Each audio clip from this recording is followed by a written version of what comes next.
Good morning, everyone. It's my great honor to introduce our first keynote speaker this morning. It's Eric Singler. Eric Singler is the co-founder and CEO of BVA in Vivo, which is a multinational market research company. And Eric, today in 2013, BVA founded the BVA Nudge Unit France. And so this is all stuff that you can read about Eric on diverse websites. Now let me give you my personal flavor. So it's always a great honor to have Eric come to INSEAD and join to give a class, because Eric is one of those fascinating and fun practitioners. Every time I've talked to him, I feel like he's reading more papers than I do. Right? And he really likes to absorb all of the research that we do, which obviously lets us academics feel great because we feel nobody ever reads those papers. He's the one that does. And so he also tries to help us get the word out about our research, because he has been the author about several books on how we can use nudging, so how we can use behavioral and neuroscience to improve consumer decision making for public policy management and specifically also change management. So please join me in welcoming Eric. It's a pleasure to have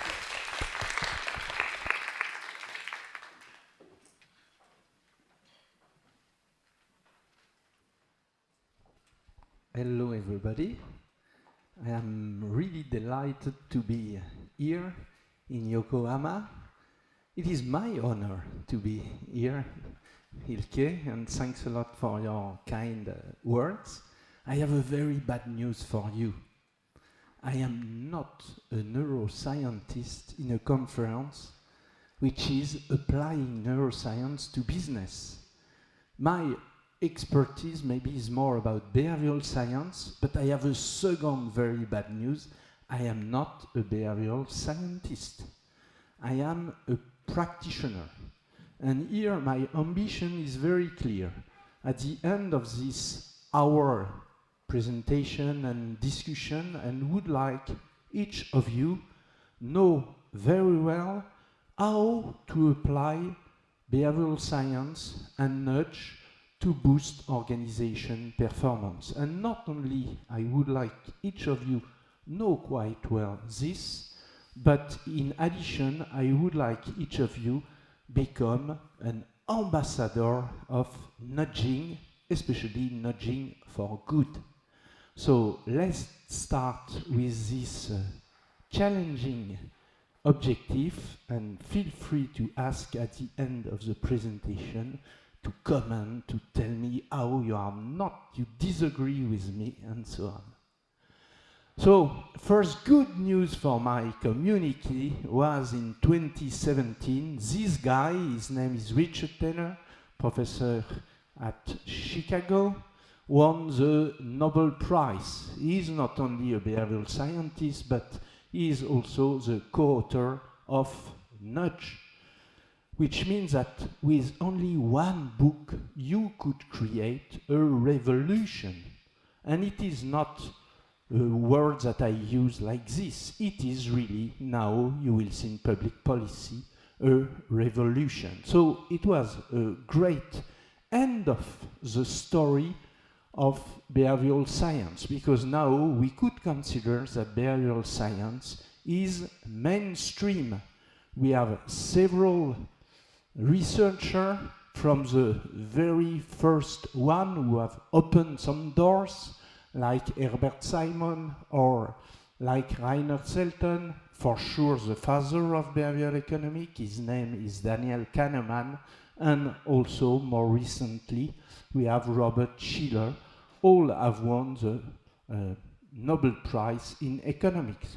So behavioral science is no more a small thing, but now the big things in economy, which has revolutionized how we think people make decisions and what influence their behavior. So it is not only a question and a recognition in the academic world. Now it becomes, and it's why it is a revolution, it's begun to be applied worldwide. First in public policy, and here you have a map which has been published by OECD in 2017, which shows that there are more than 200 public organizations applying behavioral science in the world.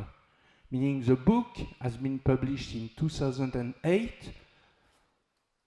10 years after, you have more than 200 institutions, including 25 governments: the US, UK, Singapore, France, Germany, Canada, Australia, New Zealand, and I think now Japan has created a nudge unit. I think we will have a presentation after mine with some example of what happened in Japan. So in the public area, it is really a revolution with one objective. I will share some example of this, how to make public policy more efficient and if possible at no cost. So there are tons of research demonstrating the efficiency of using behavioral insight to improve the way we make policy and we design new action which are more powerful. Here are some of the reports. The great thing in this world is everybody publish the result, whatever it is, good result or bad result, and you know that in science it's important also to share failure because we are here to make some progress. I would like to share with you some example to make it very concrete for those who are not familiar with the nudge approach. I would like to share some easy example to demonstrate the power of nudge, first in public policy, before going to the private sector. I'm sure that it is examples you don't know because I have selected example case studies that I have conducted for the French government and never really published, rather than using the examples that everybody knows, especially from the BIT. So, in nudge, you maybe know that we have only one objective. There is an existing behavior, and I want to encourage people to adopt a new desired behavior which is supposed to be good for the people, for the community, or for the planet. It is what we call nudging for good, and I'm sure that we will have some question about manipulation and what Richard Taylor called sludge or nudging for bad. We will see this later. So in this case, it was in France for the tax administration. And the problem, one problem, we have many problems. One problem was this one. When people in France have to declare their income, there are two ways. The usual way is using a paper form that you receive at home automatically, everybody. And you just have to put your salary to sign, and that's it. A second way is to use impôts.gouv, our website, and you could do the exact same thing. The problem is 70% of French people are using the paper form. The second problem is the cost of the paper form is 40 times higher than the use of the online.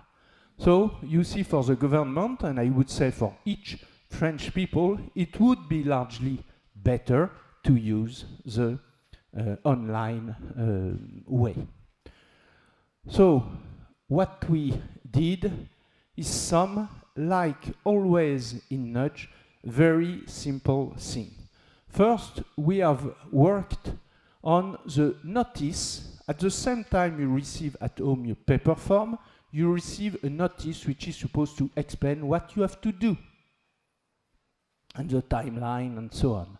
So here was, before our intervention, the paper form, and you see at the middle they mention just, by the way, you could declare your income online, and all the rest of what is written has nothing to do with the way you could declare your income. So what we have decided to do is to make the online option a default option. With, you see, je déclare en ligne, I declare online, big, maybe 20% of the surface of the document, and everything after explain your advantages to declare online. So just rewriting this notice. Second, the government, the tax administration, was used to send us an email to each household explaining the process. And again, it was, before intervention, a long email where the minister was explaining all what he did for the budget in France, which was, in fact, not at all interesting for big majority of people. What we have decided is to change it and to use a lot of what we call driver of influence, for example, social norms, for example, some incentives, some reward, some elements about availability and so on, to encourage and to facilitate for people the choice of the online way. So again, just rewriting the email. So what was the result of this? First, a big randomized control trial, 5 groups, in each group 500,000 people, to compare the impact of different nudges. When we have launched the combination of the winning nudges, we won 1.1 million of online users, which was very good for the French government because it was the first time, it was in 2013, that the French government used the nudge approach. So we received a nice letter from the minister, and it was the start of interest of using nudge and behavioral science in France. Second case, it has nothing to do, but it's still in the area of public policy. We have worked for the metro in Paris. And contrary to your metro here in Japan, which is really perfect and clean and nice and aesthetic and so on, in France it's not exactly the case. So one objective of the organization of the metro, how to encourage French people to use, very starting point, to use a garbage bin, to make the station cleaner. So again, what we have used is different levers. Here is a very simple one. You see the garbage bin, and you see something, it is written, thank you. So here it is the activation of what we call reciprocity. If you are kind with me, I am kind with you. If you ask me, if you are French, which is a strange guy, if you ask me to put something in the garbage bin, I say no. Just because you ask me, I don't want to do it, which is a big problem. But if you thank me before doing something, in this case, I'm very happy because of my ego, and I can go for this. So you could use a lot of different ways to say thank you to people before they use a garbage bin. Something else, we have tried to make it funny, to use some funny expression, to use some question to grab the attention of people around the garbage bin and to make it something appealing, grabbing your attention on this, and because of this, using more the garbage bin. We have also activated what we call the emotional factor. We have used the picture from the staff in charge of the cleanliness of a station, rather than having just the garbage bin, putting some faces, because we know we are social. Yesterday, Matthew Lieberman was there with his wonderful book, Social, has explained how we are really strongly social. So seeing people is an lever to encourage people, to help these people to make the station clean. What was the result of this? The use of the garbage bin has doubled thanks to an experiment. We started with 2 different lines in Paris, and now it is in all the different lines in Paris. It's not only a question of using the garbage bin, it's also a question of satisfaction of the travelers, and now with very good results in terms of satisfaction. So you start, for those who don't know, to understand what is nudge. Nudge is not about ID. It is about ideas which activate driver of influence we know are powerful from behavioral science. We know from behavioral science experiment, 40 plus years of experiments, what are the drivers which motivate people to adopt a specific behavior. So the challenge in nudging is trying to invent, at the moment people make the decision, some small ideas that they could understand immediately and help them to change their behavior. So, a last example, just to tell you that in nudge, we are focused on changing behavior. It is not a question of country, it is not a question of sector, it is not a question of the challenge itself, it is only changing people's behavior. And here we are facing a very important problem in bus school. You know, the teenager in France don't like to use the seat belt, which is a big problem when there is an accident. So how you could encourage young teenager to use a seat belt? So first, what we used as levers is we have tried to create some salience to grab attention to students. So using colors, using some stickers when they come into the bus to help them to think about this opportunity to put the seatbelt with using colors, using some system and so on. But the most important nudge we created is this one. It is a seatbelt which is rigid. What does it mean? It means that when you want to sit on your seat, with the usual seatbelt, it's easy to sit on the seatbelt, and it's not a problem. Here, it is a problem because it is rigid. So we create what we call a decision point. You are obliged to take it in your hand before sitting down. So we create the decision point. Okay, I have it in mind. Do I use it or not? And we have tried to make it quite funny with great color. What was the result of this? We multiply by 2.4 the number of teenagers using the seat belts.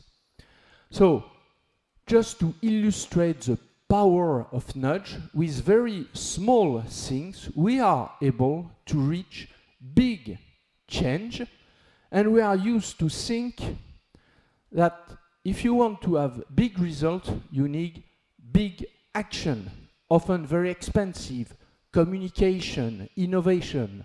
It's true that it could be very powerful, but we could be very powerful to change behavior in important social challenges just by small nudges.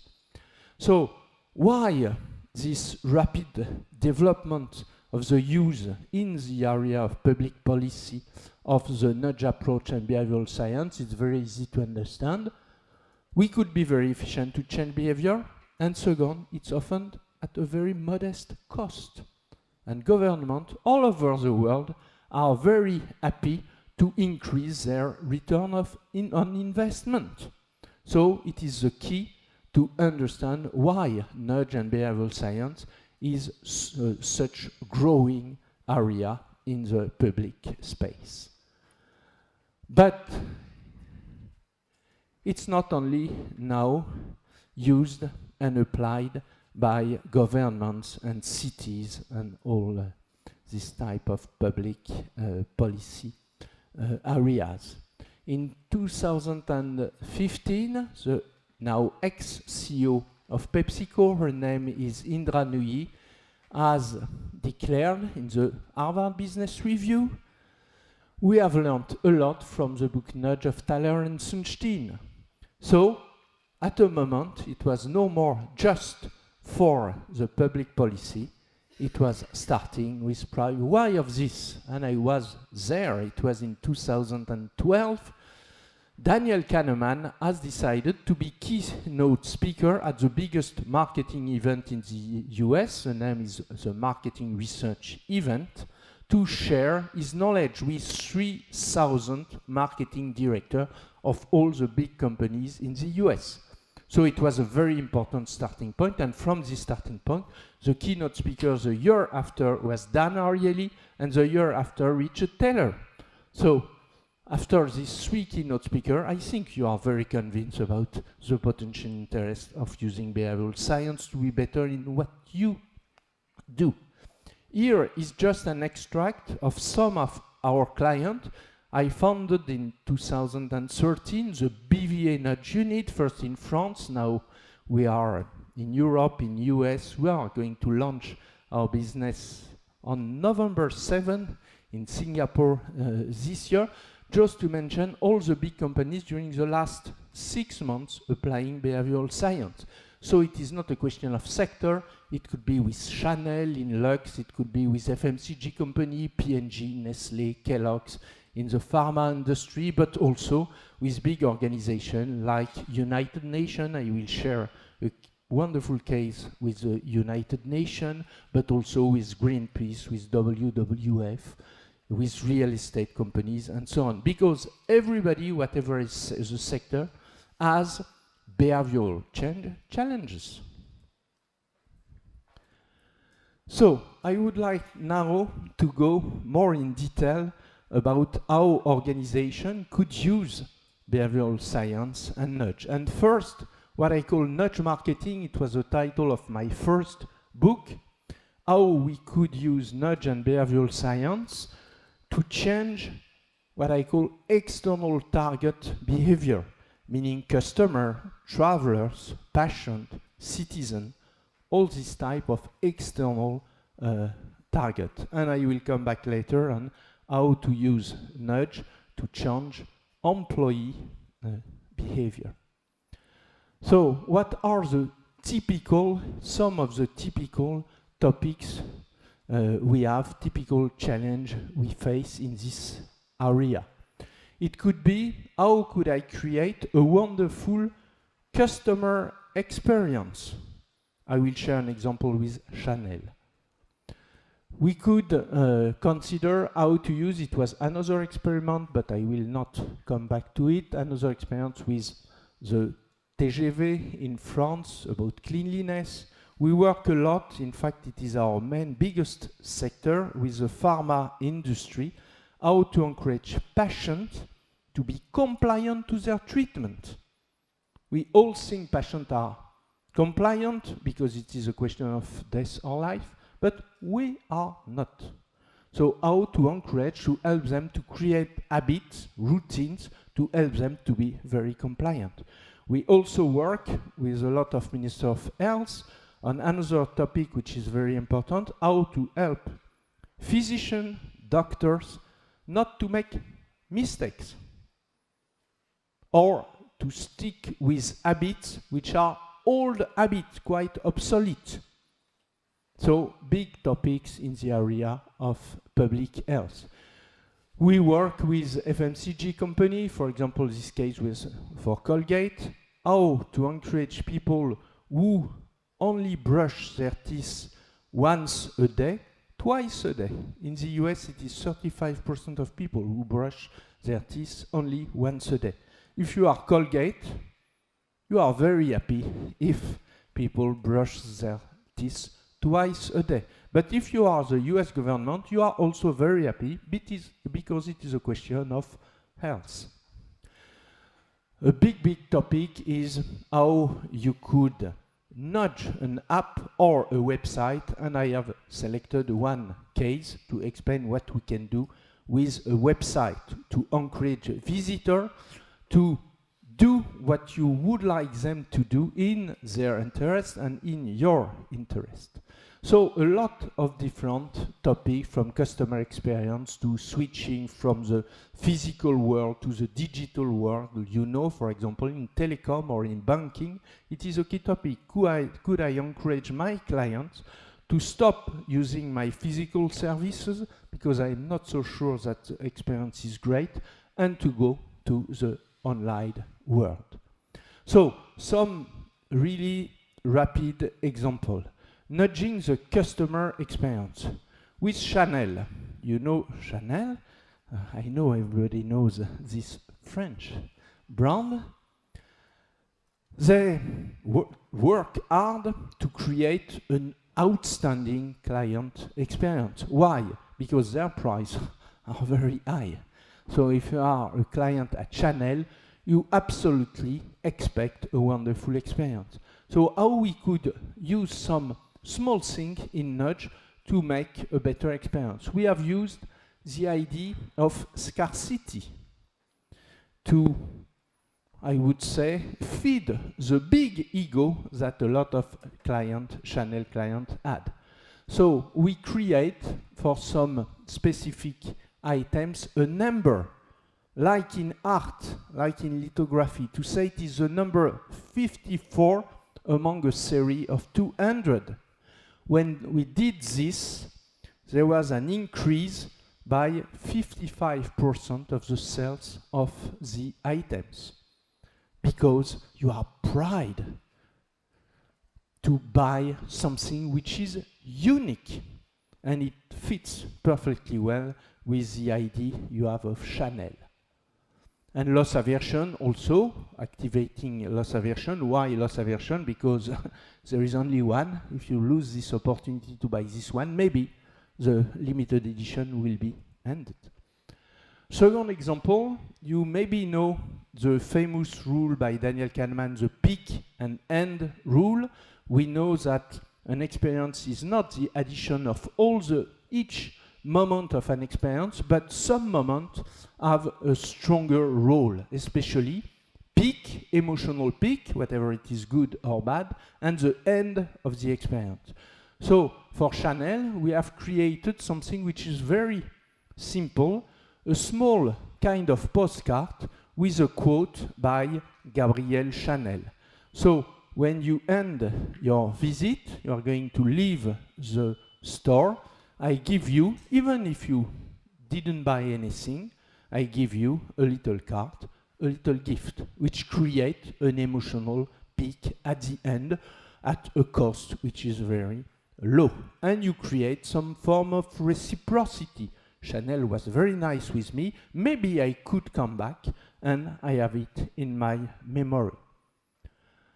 So, a very different example how we could use Nudge for a website. And here was a case, we are very proud of this case. We have worked last year, and we continue this year, to work for the United Nations. I don't know if you know the He for She movement. The He for She movement is the gender equality movement of United Nations, with the idea to accelerate change in gender equality, we need to have the support of men. And the idea from Phumzile Mlambo, who is the president of United Nations Women, is to reach 1 billion men supporting gender equality. Her basic idea was to say, men have the power. If we want to accelerate change, we have not to fight against men, but to be supported by men. She comes from South Africa. She was at the government with Nelson Mandela some years ago, and she has exactly the same idea, trying to think about the future by cooperation. So, here was the homepage of the He4She website. Good for us, very bad one. Do you understand something? Learn more. Are you He4She? At He4She, they are very convinced that everybody worldwide knows He4She. So for them, it's enough to say, are you He4She? Count me in. And when you observe people navigating in this website, they don't understand. So it is very important in Nudge. What we try to do first is to understand why people are not in the desired behavior. It is identifying what we call the friction and the micro barriers to adopt the new desired behavior. So in particularly, there were 3 big micro barriers. First one, what is meaning of he or she? Is it LGBT? Is it gender equality? So, once you have this type of question, you stop navigating and you do something else. With Dan Ariely, it's very clear that we always select what he calls the path of least resistance. If there is a resistance because I don't understand, I stop browsing and I go to do something else. Second, in the call to action, are you he or she can't mean, yes, to commit to what? To give money, to take action? Again, it would be quite easy to click on another part of the website to understand and to have some answer, but we are lazy, we don't do it. So if you have this type of question, again, you can stop. Third, registration process. Is it long to register? We are all very busy. If you think it could be long, you stop again. So what we did, very easy things.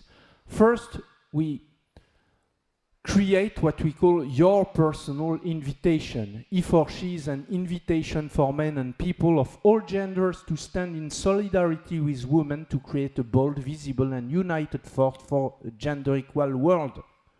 Clear? So I know what is the objective of he or she. The call to action button, count me in, is now I commit.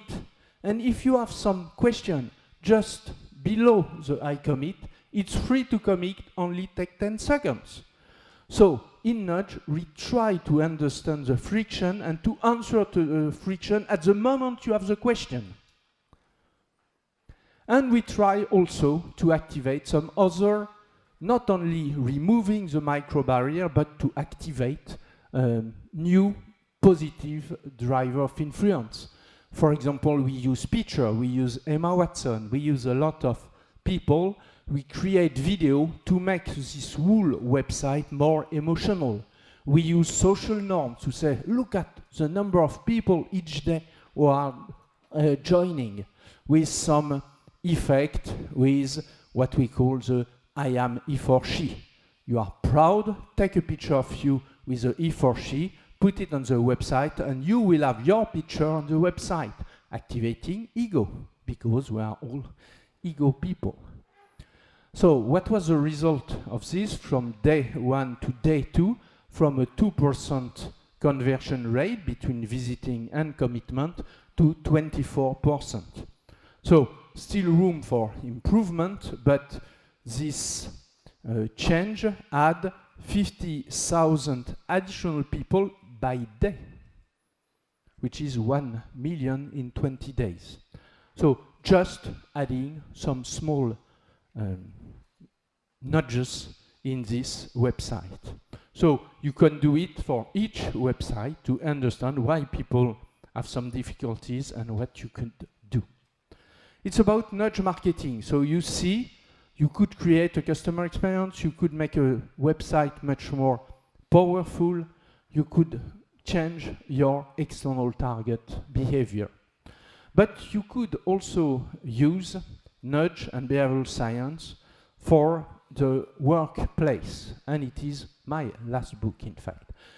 And the good thing is there are a lot of behavioral scientists who have written and conducted research to better understand the key challenges in the workplace. If interested, here is my special selection of the book I loved from this behavioral scientist.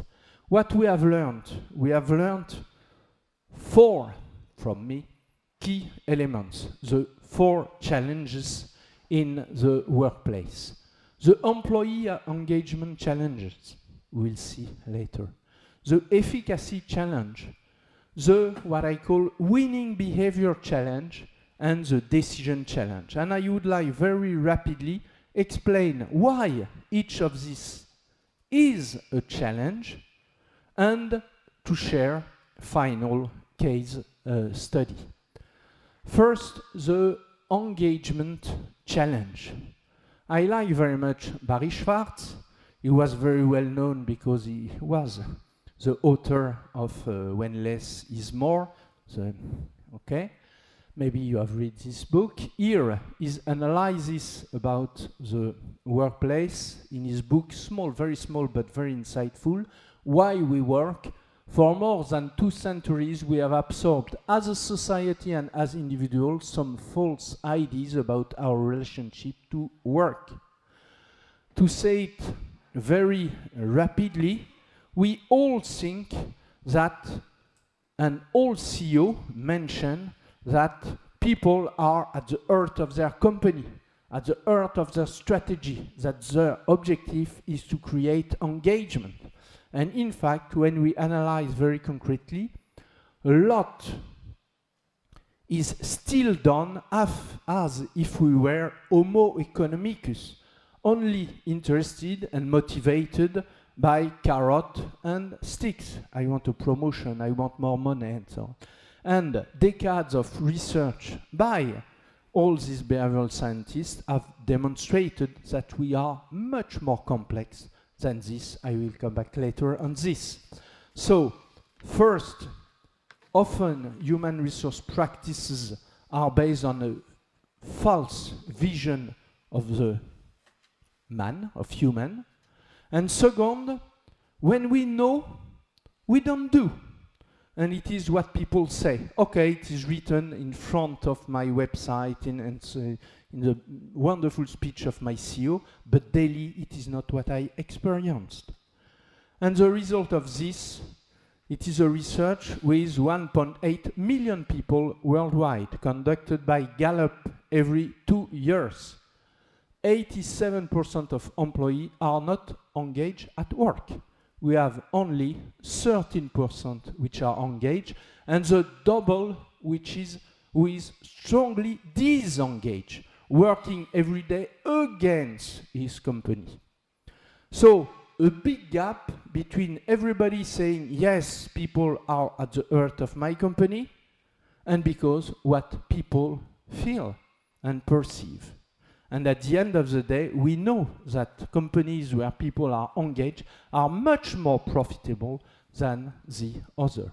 So we have a big problem. What we know from behavioral science is what I have summarized in 4 big pillars. First, if you want to engage your employee, fairness is key. Fairness means physical safety. For sure, in Japan or in France, it's okay. Is it okay in Qatar? We could discuss. Is it okay in some countries? We could discuss. So physical safety, you can't be engaged with your company if you are in danger because of what the company asks you to do. Economic security, if every day you think your salary is largely too below, you have a problem and it's difficult for you to be engaged. And respect, meaning we are human. If every day your boss, your colleague, don't treat you as you think you should do as human, you have a big problem. So it is a basic thing. Fairness is key if you want to engage people. After, there are 2 different pillars, what I call a sense of accomplishment and camaraderie. Even if we are in an organization and in a business camaraderie, we are social creatures, having friends in our company, having good relationship, feeling being part of a community is absolutely key to create engagement. And sense of accomplishment, it is sense of work. I think I have a work which means something for myself or some other. I have the skills to do it well. I have some autonomy because you can't be proud of something if you are just a button in a process. So if you participate to your the definition of your job, in this case, you can feel proud. Recognition by other, your peer, your boss, is absolutely key. And something very important from Teresa Amabile, for those who know her, a researcher, the feeling of making progress. Progress as individual, and I have also the support of my company and my team to be successful in my project. So if you have all this, you feel engaged. And top of all this, if your company is able to communicate an aspirational mission, here you are very engaged, because you feel you do something every day which could contribute, even if humbly, to a better world. So we know from science what creates engagement. The problem is how to do it daily for people in the organization. Second challenge is a decision challenge. And here, making a good decision could be seen as simple. I have different choice options. I analyze each option of choice, the pros, the cons, and I select, as the economist said, the option which maximizes the utility. And in fact, when we observe how we make decisions, it's not like this at all. And we have some traps. One is what we call the confirmation bias. Maybe you know the confirmation bias. Very simple but illustrative experiment by Stanford on the death penalty. People read the same text, the exact same text. And we have two groups of people. One group with people in favor of the death penalty, one group against the death penalty. After they read the text, you ask them, what do you think about the death penalty? Those in favor of the death penalty say, oh, this text has really confirmed that I am right. For the other part, it is exactly the opposite. They have read the same text with the same figures, the same fact. What is a confirmation bias? It is a non-conscious trend to select, to interpret, and to memorize facts which confirm your initial opinion. And because it is non-conscious, you think you have made the right choice, but you have been influenced by this terrible confirmation bias.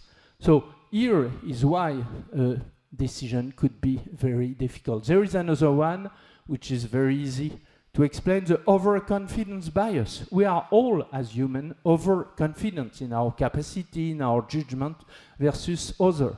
I like to mention that in the US, 93% of young drivers feel they are better drivers than the other driver. Again, a problem, a mathematical problem. We can't be 93% at being, for my country, a figure that I like very much. French lover, when you ask to people to male in France, are you better lover than other men? 84% yes.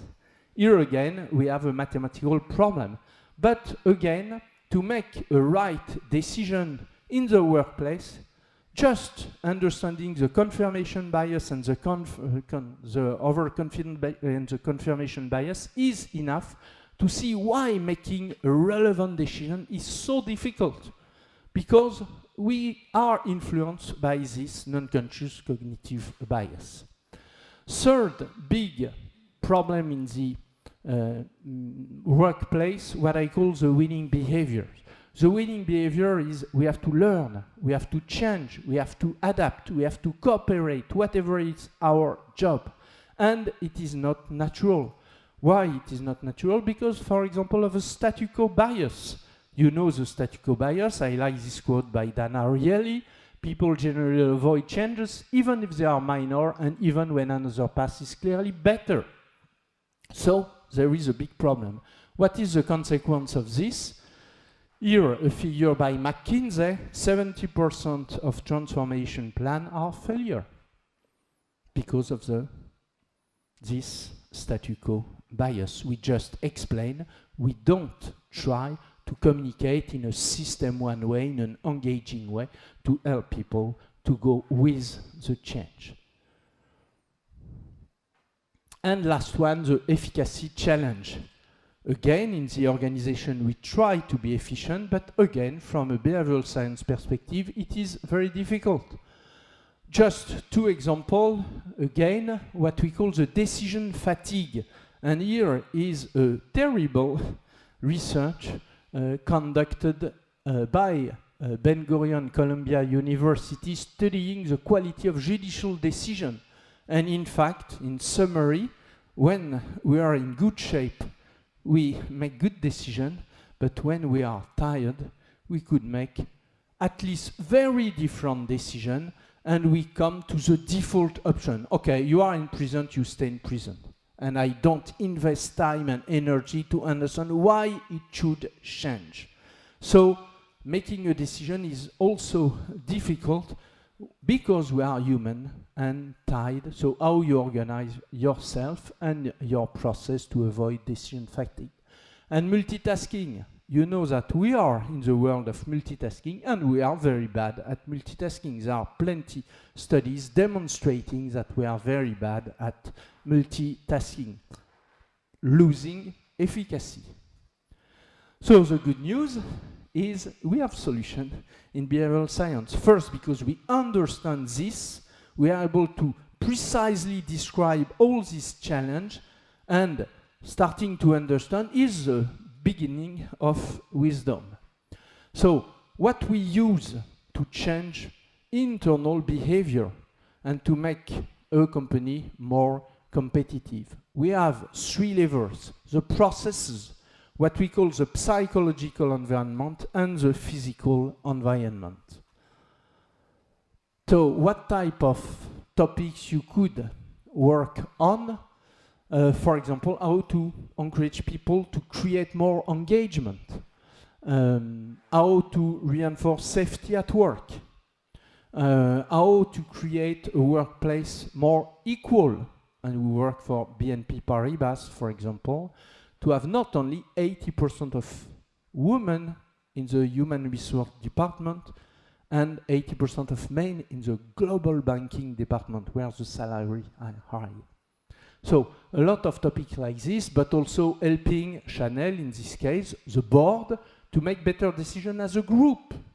And I could tell you that there are a lot of improvement to do. When Alain Vertemer, at the beginning of a meeting, start a conversation saying, oh, for this, I am very convinced that we have to do this. By experience, I can tell you that the 16 other members of the board say nothing. Problem of what Amy Edmondson called the psychological safety. I'm not sure that if I say something else, that what my boss just said, it is safe for me. So how you could accompany a board, how you could create a specific culture, or how you could accompany a company for a new headquarters using the environmental space as a tool to transform behavior. It is what we have done for Orange. So just to end some example, we have worked with a big insurance company in France. The name is MMA, and the positioning of MMA is insurance entrepreneur. So the question was how to encourage my people to illustrate daily with clients this culture. So what we have done, first we have defined with the client 15 precise behavior. What does it mean to be an entrepreneur? First, for example, was, okay, you don't have to send email to client, but to take your phone and to have a conversation with your client. So you create connection, you understand more his expectation and so on, rather than sending an email and that's it. So we have defined 15 behavior like this. And after, for each of these behavior, we have tried to define ID, which could be very simple. For example, an email signature inviting customer to phone. The idea is, as a client, you received from MMA an email which mentions that, okay, you are encouraged to phone, to call your, to call MMA. In this case, it is also a way to communicate to the salesperson at MMA that he should do it. You could create some salience with poster, you could create in the process KPI, which take into account the fact that you make more phone calls. So you could consider all the environment for each of the behavior and trying to activate some driver of influence. Safety at work, here it was in a company which experienced a lot of big problem regarding safety. So very easy things, helmet dispenser place in the right place. You know the mantra by Richard Taylor, if you want to change behavior, make it easy for people. So make it easy. See, the first thing I see when I go in my company is my helmet. So very easy for me to think about it and to take it. More emotional, poster depicting a child with a message. You make him wear the helmet because his life counts. Why not you? Activating emotion. And after we ask to your family to write some specific messages. And for sure, it grabs your attention. You see the picture of your husband, your wife, your kid, and so on. And some security color code, because you know that color code is very powerful to communicate something without any word. So I would like to end how to create, if you are interested, powerful nudge. First, nudge is not about magic. We are able to create a very poor nudge without any effect. So it's not magic, it is science in action. So you have to love the process. First, to select the relevant topic. If you want to change attitude, if you want to create an intent to do something, it's not about nudging. In nudge, we have a big limitation, to me, which is ethical, which is we are efficient if people have the intent to adopt the new desired behavior. If they don't have, you will be not successful, and that's great. That's why nudge is complementary to education, to training, to all this type, to marketing, to communication, which is so important. So I have defined 5 main criteria. First, in nudge, we try to change behavior. So are you able to define there is an existing, there is a new behavior? Second, it has to be quite strategic. Don't do it for very small impact. Select based on the impact you think it could generate for your company. If you are happy with what you use, it's not helpful to use in addition to powerful methods. So it's only if you have some limits in what you do. What is really key, and it is the ethics of nudge. It could be good for your organization, and if you do it, it is for the good of your organization, but it has to be good for the individual, whatever it is, the employee, the patient, the citizen, and it is a big debate in nudge defining this, the ethics of nudge. And at the heart of this, there is the interest. There is also a question of transparency, of letting option of choice open, and so on. And last, the intent to adopt the desired behavior is already existing, what I mentioned at the very beginning. And after, in terms of process, in fact, it is not rocket science. It's just to follow this rigorous process. First, to define behavioral objective and target. What is my existing behavior? What is a new one? Are you able to write it?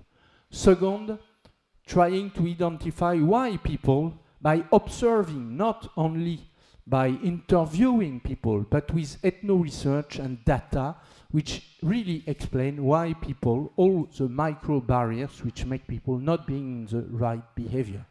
After co-creation, we are a big fan of co-creation ideas with the user, the consumer, the worker, the employee, and so on, because it is by co-creation that we are able to create powerful ideas. And because we are in science, we have to test, to evaluate if it works on behavior. And once it works, it is what the BITs in English call test, learn, adapt, we deploy. So there are some tools. I have created an acronym, Drivers of Influence, which summarize each of the main driver, I think, coming from 40 years of experiments, are the most powerful. So the easy way to do it, you have your objective, you take each of these driver of influence, you have all your touch points with your target, and you try to create ideas for each touch point using each of these drivers of influence. And I let you with this conclusion by this guy. His name is Laszlo Bock. He is an ex-Google People Director. This book is really a wonderful one. Chapter 6, the title is Nudge a Lot. And here is a quote: "Nudges are an incredibly powerful mechanism for improving teams and organization."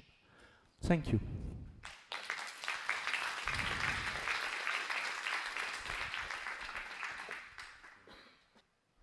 Thanks very much. That was a really wonderful talk, and it's incredibly inspiring. One of the things that I thought was particularly impressive in that was the testing component that you highlighted at the end. The fact that in every example, it wasn't sufficient to make the changes and sort of pray. How difficult do you find convincing the organizations that it's not just okay to talk to you and your team who are very clever and know what they're doing, that it's actually relevant to actually commit to a testing phase and collecting data about the efficacy? I think it is a really good question, because it is a key point. You have to highlight that from the very beginning. At the kickoff meeting, we highlight that in Nudge, what we want to be is to be efficient. So at a moment, we need to test. And for these big companies, we work mainly with big organizations and big companies. Yeah, they are used to test. The most difficult was with the French government. Because with the French government, even the idea of experimenting is very new. And also we have some debate. Now Emmanuel Macron is a big fan of Nudge. That's why we have a team in France.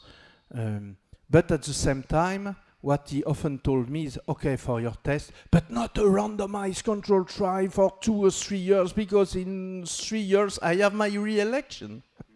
So it's not about testing, it's more about finding the right way to test between different constraints, being very rigorous, but also taking into account budget constraints and timing. And so it could be something else than the usual academic randomized control trial. But A/B testing in digital world, it's very easy, but in some areas it's more complex.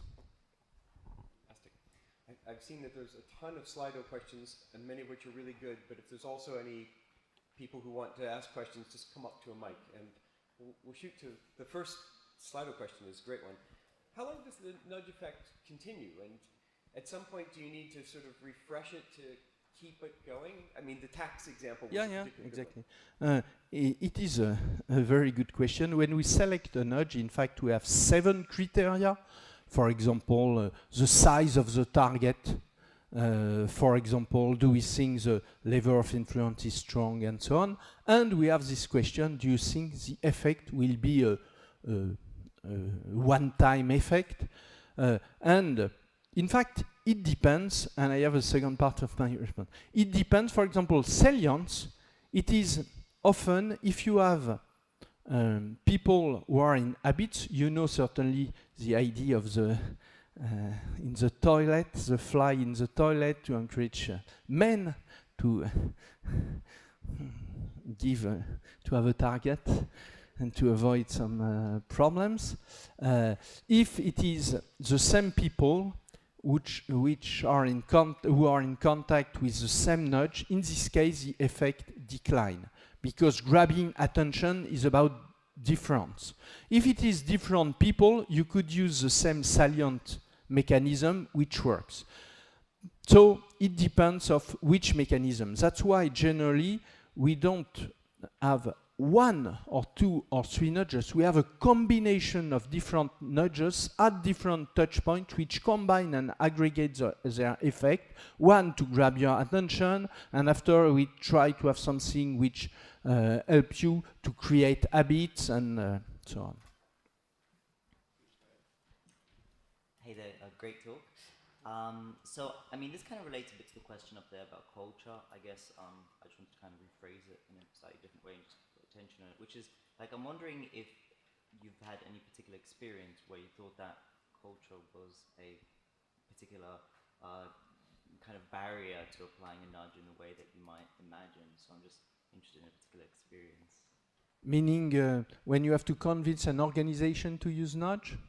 Yeah, and where you know, being from a Western culture might kind of be a bit surprised that, oh, I didn't expect that. So something like that, if that makes sense. When I try to convince people about using nudge in general, for me it's quite easy. It's to say it comes from science. First, it's not a consultant idea. We have now tons of experiments that we could share to demonstrate the efficacy. And after, you have a process that you could follow, which is quite easy to follow, to be at the end of the day successful. And with all this, it's about telling to organizations that you should be one of the most innovative and not waiting in 10 years when everybody will use this type of knowledge. Okay, so not really a barrier then? No. Okay, good to know. That's actually a perfect segue into the top question on the board, which is about using nudge with B2B. And they're wondering whether these big companies may already possess knowledge about nudge, and therefore they wonder whether or not it's still applicable. I mean, it sounds to me like several of your examples speak directly to that, you know, but do you have large clients who think they already know what they need to know with nudge, but maybe they got the top line and they don't understand the science? Exactly. We do a lot of training, education, and some things like that. But the more you know, the more you understand that it is quite sophisticated.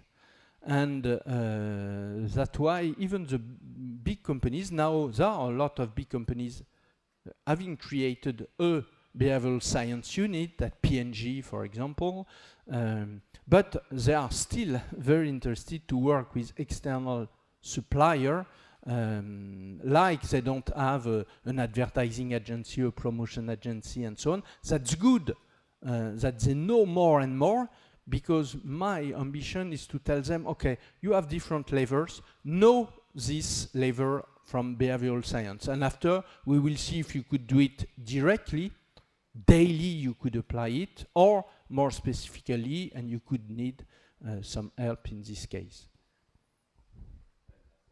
I'm sensitive to the time and the fact that we've had Eric on stage for quite a while at this point, and I'd just like to thank him once again for a fabulous. Thanks.